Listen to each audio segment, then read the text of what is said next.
দীর্ঘদিন অপেক্ষা করার পর এবার আপলোড করা হলো স্বামী স্ত্রীর বন্ধন নাটকের 2 নম্বর পর্ব। তো যারা দেখেননি তারা অবশ্যই ইউটিউব চ্যানেল থেকে দেখে নেবেন।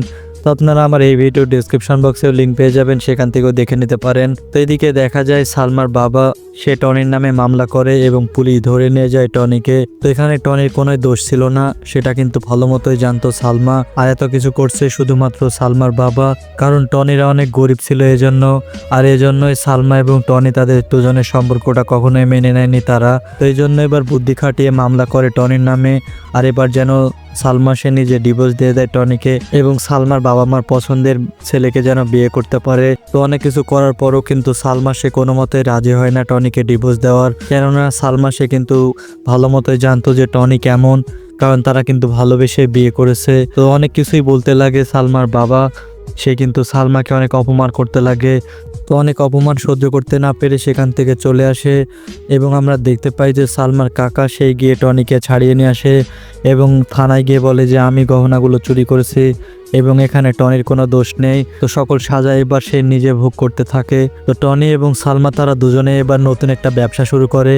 তো ব্যবসাটা মোটামুটি ভালোই চলতেছিল এবং সালমার ছোট বোন যারা আছে তাদের ব্যবসা কিন্তু অনেক খারাপ হতে থাকে এবং তারা কিন্তু অনেক লস খেতে থাকে। তো এক পর্যায়ে দেখা যায় যে তারা এবার ব্যাংক থেকে টাকা লোন নেয় এবং সেই টাকাও কিন্তু ব্যবসায় লস করে ফেলে। কোম্পানি এবং বাড়ি দুইটাই কিন্তু বন্ধ করে দেওয়া হয় এবং কোনো উপায় না পেয়ে চলে যায় টনির কাছে এবং টনির কাছে গিয়ে অনেক কথা বলতে লাগে এবং অনেক কান্নাকাটি করতে লাগে যে যেভাবে হোক আমাদেরকে বাঁচাও, কোম্পানি এবং বাড়ি দুইটাই আমাদের বন্ধ করে দিয়েছে, আমরা যদি টাকা পরিশোধ করতে না পারি তাহলে আমাদের বাড়িটার ফিরিয়ে দিবে না। তো টনি সে কিন্তু বলে যে লোনের টাকা আমি আগেই পরিশোধ করে দিয়েছি, আর কখনোই মানুষকে ছোট মনে করবা না, কারণ গরিব হলেও মানুষ, কারণ তুমি যাকে গরিব ভাবো সেও কিন্তু একদিন বড়লোক হতে পারে। তো অনেক কথাই বলতে লাগে টনি তাদেরকে। তো সেখানে কিন্তু টনি সে তাদেরকে ক্ষমা করে দেয় এবং তারা আবার আনন্দে দিন কাটানো শুরু করে।